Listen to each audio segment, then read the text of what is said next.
Assalamualaikum warahmatullahi wabarakatuh. Kami dari kelompok Arsitektur Infrastruktur IT yang diketuai oleh Faiza Alivia Khairunisa yang beranggotakan Luther Samirigia, Rafif Dado Naufal, dan Muhammad Raihan izin mempresentasikan hasil untuk ujian akhir semester kami. Yang pertama adalah latar belakang, perkembangan industri properti dan konstruksi di Indonesia memicu peningkatan kebutuhan akan material bangunan, termasuk produk cat. CV Cipta Insan Madani hadir sejak tahun 2021 sebagai distributor resmi produk Asian Paints. Salah satu merek cat terkemuka, meskipun perusahaan ini masih terbilang baru, kehadirannya dibangun atas dasar pengalaman panjang pendirinya dalam industri cat selama lebih dari 1 dekade. Dengan strategi pemasaran yang adaptif dan pemahaman mendalam terhadap kebutuhan pasar, perusahaan ini mampu meraih berbagai penghargaan dan menduduki posisi penting dalam distribusi cat di Indonesia. Lalu selanjutnya ada permasalahan dan ancaman. Kita memiliki permasalahan dan ancaman itu ada 4. Yang pertama ada persaingan ketat, yang dimana banyaknya distributor cat lain, baik dari merek lokal maupun internasional. Lalu yang kedua ada perubahan perilaku konsumen, yaitu konsumen kini lebih selektif, sering mencari referensi secara online sebelum membeli. Lalu yang ketiga itu ada keterbatasan sistem informasi. Belum adanya sistem IT yang terintegrasi menyebabkan kendala dalam pelacakan stok, pengelolaan order, dan analisis penjualan. Lalu yang keempat itu ada ketergantungan pada mitra utama, yaitu fokus hanya pada satu brand, yaitu Asian Paints, berisiko jika terhadap perubahan kebijakan mitra. Selanjutnya ada peluang dan inovasi. Di tengah tantangan tersebut, terdapat berbagai peluang strategis, diantaranya yang pertama itu ada digitalisasi operasional. Implementasi sistem informasi terintegrasi dapat meningkatkan efisiensi distribusi dan pelayanan pelanggan. Lalu yang kedua ada ekspansi pasar, yaitu potensi perluasan ke kota atau kabupaten baru dengan pertumbuhan konstruksi yang tinggi. Lalu yang ketiga ada inovasi layanan, yaitu memberikan konsultasi pengecatan berbasis digital, layanan pemesanan online, dan tracking pengiriman cat. Lalu yang keempat ada pemanfaatan data, yaitu analisis data penjualan dan preferensi pelanggan untuk strategis pemasaran yang lebih tepat sasaran. Selanjutnya arsitektur bisnis, yaitu di profil perusahaan. Tentang perusahaan CV Cipta Insani Madani adalah perusahaan yang berdiri sejak tahun 2022 dan bergerak di bidang penjualan produk cat dengan fokus utama pada distribusi dan pemasaran produk dari merek ternama yaitu Asian Paint yang berlokasi di Jalan Lembang Baru nomor 4 di Kota Tangerang. Kami juga berkomitmen untuk menghadirkan solusi pengecatan berkualitas tinggi bagi berbagai kebutuhan konsumen. Lanjutnya ada produk dan layanan. CV Cipta Insani Madani ini menyediakan berbagai varian produk cat. Produk cat itu dari Asian Paint, baik untuk kebutuhan rumah tangga, komersial, maupun proyek konstruksi berskala besar.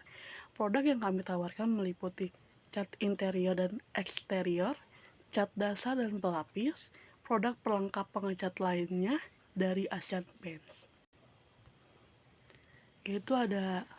Selanjutnya ada segmen pasar.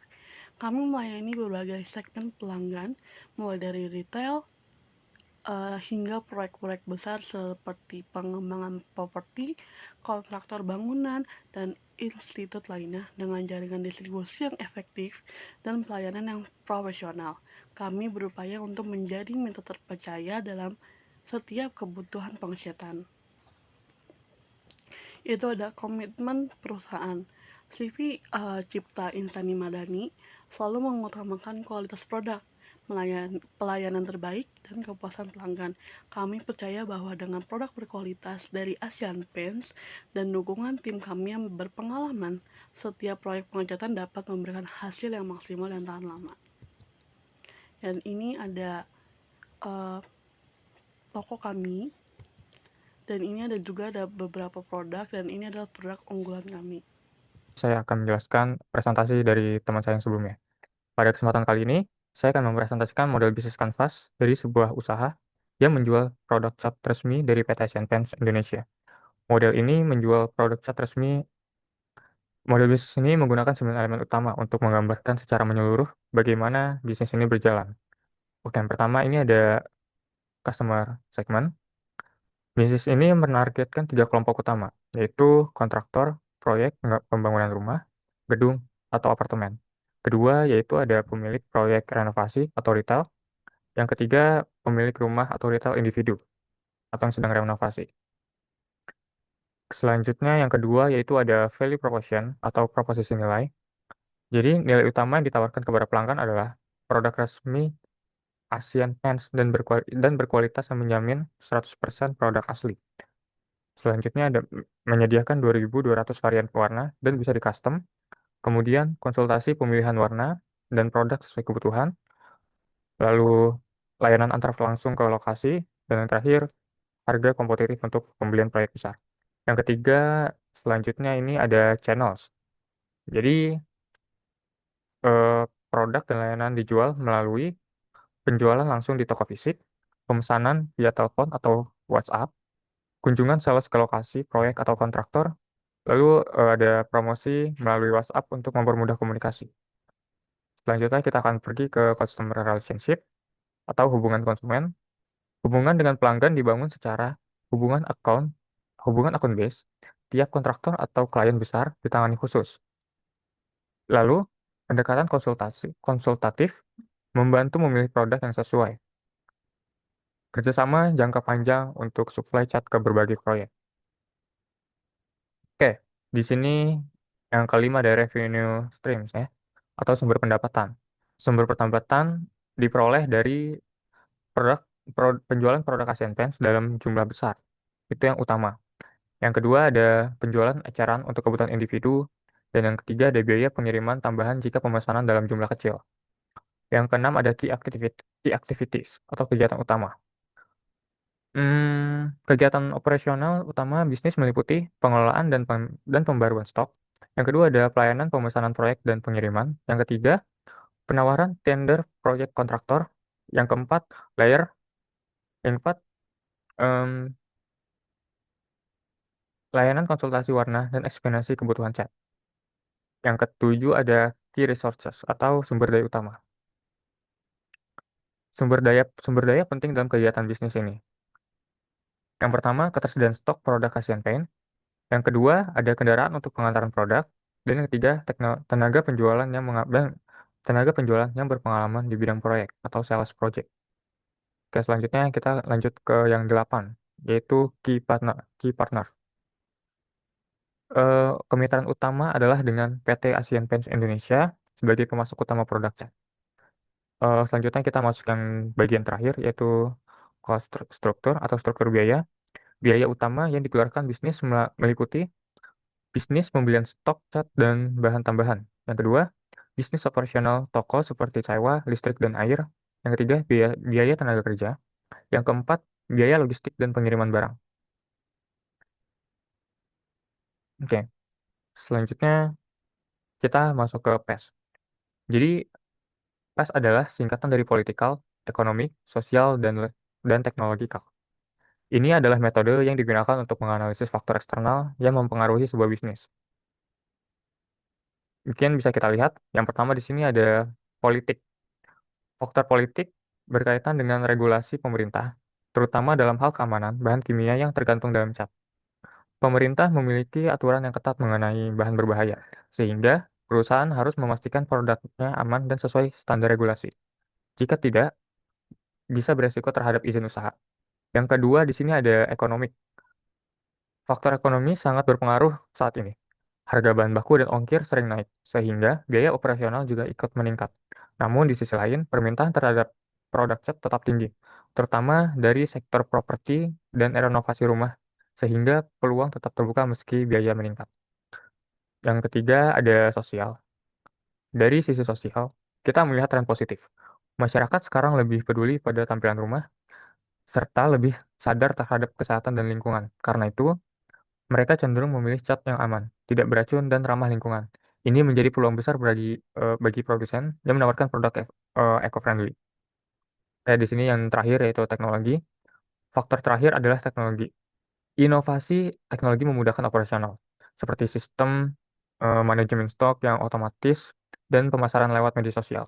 Dengan teknologi ini, menurut saya proses kerja menjadi lebih cepat, efisien, dan menjangkau pasar lebih luas juga. Oke, di sini selanjutnya kita masuk ke dalam analisis permasalahan dan peluang atau SWOT. Oke, analisis terhadap kekuatan, kelemahan, peluang, dan ancaman dalam usaha produk cat. Analisis ini bertujuan untuk mengetahui posisi bisnis saat ini dan merencanakan strategi ke depan. Oke, di sini yang pertama ada kekuatan ya. Kekuatan utama dari usaha ini yaitu punya kerjasama resmi dengan brand besar Asian Paint, dan tim juga sudah berpengalaman jualan cat, dan juga ada banyak pilihan produk. Yang kedua ada weakness atau kelemahan.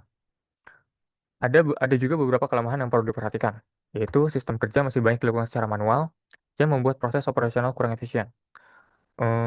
Dan juga ada ketergantungan terhadap satu merek cat juga bisa menjadi kendala jika terjadi masalah dengan supplier atau distribusi.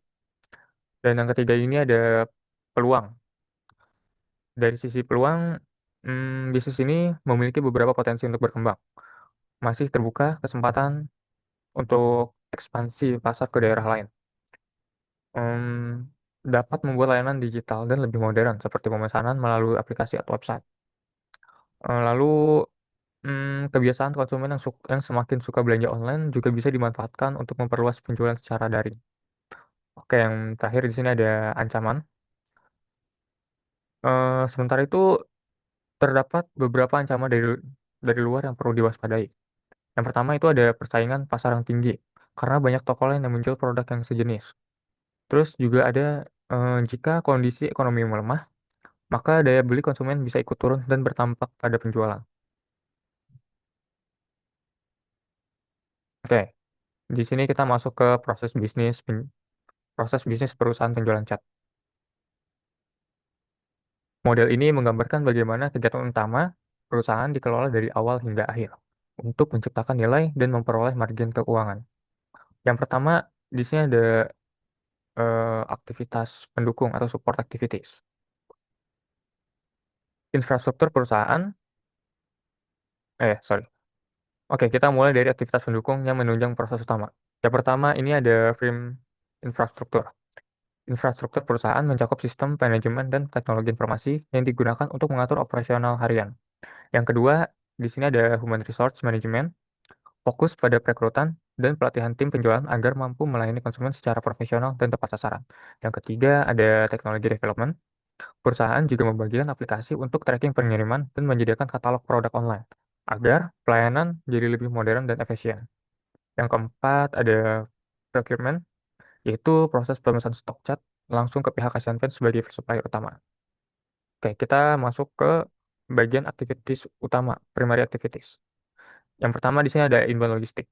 Itu menerima stok cat dari pabrik Asian Paint dan mendata kedatangan barang. Yang kedua, di sini ada operation, meliputi proses pengecekan kualitas, penyimpangan, dan pengemasan produk sebelum dikirim ke pelanggan. Yang ketiga ada outbound logistik, pengiriman produk ke pelanggan atau toko bangunan, baik dalam jumlah besar maupun eceran. Yang keempat di sini ada marketing dan sales. Di sini dilakukan promosi, edukasi tentang produk dan warna, serta penawaran kepada konsumen secara langsung maupun digital. Yang kelima ada service atau layanan. Setelah penjualan, biasanya perusahaan juga menyediakan layanan konsultasi dan after sales service untuk menjaga kepuasan pelanggannya. Oke, di sini kita masuk ke bagian margin ya. Margin itu tujuan akhirnya. Seluruh proses ini dirancang untuk menghasilkan margin keuntungan yang optimal, yaitu selisih antara biaya operasional dengan pendapatan dari penjualan.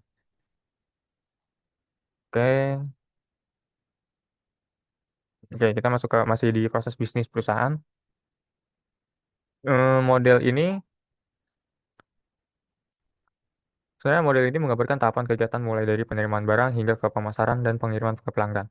Proses ini terbagi dalam 5 aktivitas utama, yaitu ada inbound logistik, yaitu inbound logistik ini adalah tahapan pertama, yaitu saat perusahaan menerima stok cat dari pusat distribusi Asian Paint. Barang akan diperiksa kondisinya, lalu dicatat ke dalam sistem atau buku stok. Setelah itu, produk disusun dan dikelompokkan di gudang berdasarkan jenis dan warna. supaya mudah diakses dan saat dibutuhkan.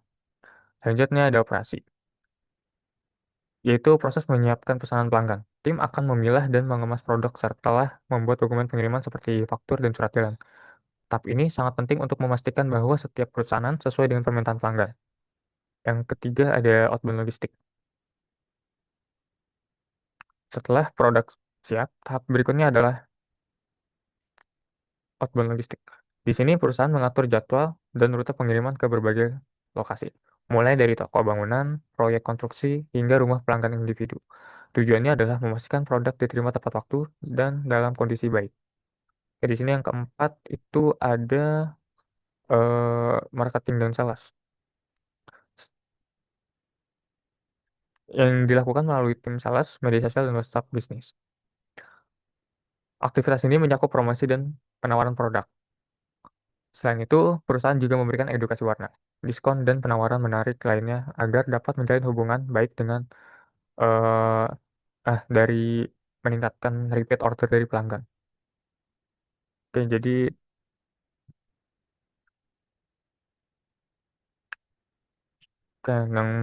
jadi kita masuk ke proses outbound logistik perusahaan yang menggunakan diagram Archie ya. Pada bagian ini, eh, proses pengiriman produk cat dari gudang perusahaan ke pelanggan dari atau toko bangunan. Proses ini penting karena menjadi tahap akhir sebelum produk sampai ke tangan pelanggan dan sangat menentukan kepuasan serta kepercayaan pelanggan terhadap layanan perusahaan. Yang pertama ada role, peran pihak terkait. Dalam proses pengiriman ini, terhadap dua peran utama, yaitu tim pengirim yang bertugas menjadwalkan dan melaksanakan pengiriman. Yang kedua ada petugas distribusi yang membantu dalam proses konfirmasi dan dokumentasi penerimaan barang di lokasi pelanggan. Yang kedua, kita masuk ke proses pengiriman barang. Alur proses pengiriman terdiri dari 5 tahapan utama, yaitu penjadwalan pengiriman. Tim pengirim menjadwalkan tanggal dan waktu pengirim berdasarkan pesanan yang masuk. Yang kedua, ada pengemasan untuk pengiriman. Barang dipersiapkan eh, barang disiapkan dan dikemas agar aman saat pengiriman. Hal ini dilakukan berdasarkan jenis produk dan lokasi tujuan. Selanjutnya ada pengiriman ke lokasi pelanggan. Setelah dikemas, produk dikirim ke lokasi pelanggan, baik individu maupun toko bangunan. Lalu ada konfirmasi penerimaan. Setelah barang diterima, pelanggan atau petugas lapangan akan memberikan konfirmasi sebagai bukti bahwa pengiriman telah berhasil. Diagram tulang ikan yang digunakan untuk menganalisis penyebab dari permasalahan target penjualan tidak tercapai. Masalah utama yang ingin kita pecahkan adalah target penjualan yang tidak tercapai. Untuk mencari akar permasalahan dari hal ini, kami menganalisis dari sisi promotion atau promosi. Akar permasalahan dari segi promosi. Dari hasil identifikasi, kami menemukan beberapa faktor utama dari kurangnya efektivitas promosi, yaitu yang pertama, jangkauan promosi yang terbatas. Promosi yang dilakukan belum menyasar pasar yang lebih luas, sehingga banyak konsumen potensial yang belum mengetahui produk yang ditawarkan. Yang kedua, ada minimnya strategi branding. Branding perusahaan belum dirancang secara strategis untuk menciptakan citra yang kuat di benak pelanggan. Yang ketiga, itu ada promosi hanya dilakukan melalui relasi orang terdekat. Penyebaran informasi produk masih mengandalkan metode informal, seperti promosi dari mulut ke mulut, antar kerabat dan teman, bukan melalui media digital atau platform profesional. Jadi dari Fishbone ini kami dapat melihat bahwa masalah utama dalam pencapaian target penjualan tidak tercapai berasal dari lemahnya sistem promosi, baik dari segi jangkauan, strategi branding, maupun saluran penyebaran. Solusi yang bisa kita ambil antara lain adalah pertama, memperluas jangkauan promosi melalui media sosial atau platform digital. Yang kedua, meningkatkan strategi branding agar lebih menonjol dibanding pesaing. Yang ketiga, menyusun rencana promosi yang lebih terstruktur dan profesional. Terus kita lanjut ke bagian kontribusi sistem informasi. Pada bagian ini saya akan menjelaskan kontribusi sistem informasi terhadap aktivitas inti perusahaan, khususnya pada proses outbound logistik. Sistem informasi sangat berperan dalam mendukung proses distribusi dan pengiriman barang. Jadi Ada beberapa fungsi sistem dan dampaknya bagi bisnis. Yang pertama, input pesanan pelanggan secara digital. Dengan sistem ini, proses pencatatan pesanan menjadi lebih akurat dan tepat, sehingga dapat mengurangi kesalahan pencatatan yang sering terjadi dalam sistem manual. Yang kedua, pelacakan pengiriman secara real time menggunakan GPS tracking. Fitur ini memungkinkan pelanggan dan manajemen mengetahui posisi barang secara langsung. Ini sangat penting untuk meningkatkan transparansi dan kepercayaan pelanggan. Yang ketiga, itu ada notifikasi otomatis saat pesanan dikirim atau sampai. Notifikasi ini membantu pelanggan tetap terinformasi mengenai status pesanan mereka, yang pada akhirnya meningkatkan kepuasan pelanggan. Yang keempat, laporan pengiriman dan performa kurir. Sistem juga mencatat data pengiriman dan performa kurir yang bisa digunakan oleh manajer logistik untuk melakukan evaluasi tim secara lebih objektif. Yang kelima, itu ada dashboard stok dan pengiriman. Informasi secara visual dalam bentuk dashboard menggunakan pengambilan keputusan oleh pimpinan, karena semua data penting bisa dilihat secara ringkas dan gampang. Dengan adanya sistem informasi, proses outbound logistik menjadi lebih efisien, transparan, dan akurat, yang secara langsung akan membantu meningkatkan kepuasan pelanggan dan performa tim logistik. Terus kita lanjut ke jadi kita lanjut ke bagian cost benefit analysis. Pada bagian analisis ini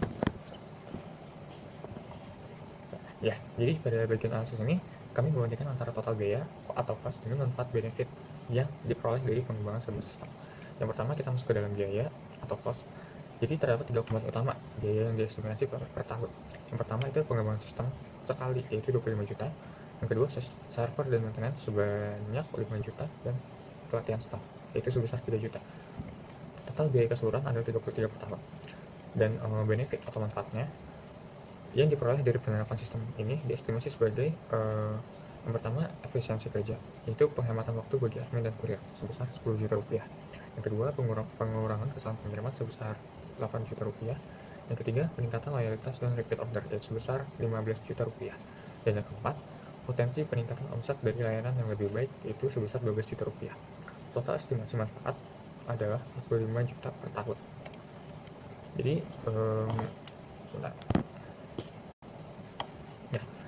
dari analisis ini dapat dilihat bahwa nilai manfaat yaitu lebih tinggi dibandingkan total biaya. Artinya, pada sistem ini layak untuk dilakukan karena memberikan keuntungan bersih sebesar 12 juta per tahun. Ya, nomor 3 ini ada arsitektur sistem dan teknologi informasi. Di sini itu ada arsitektur data, arsitektur aplikasi, sama arsitektur teknologi. Yang pertama, arsitektur data katalog. Itu ada seperti yang ada di presentasi, ada nama data, terus ada deskripsinya. Terus untuk yang matriksnya di sini ada proses bisnis sama data yang digunakan.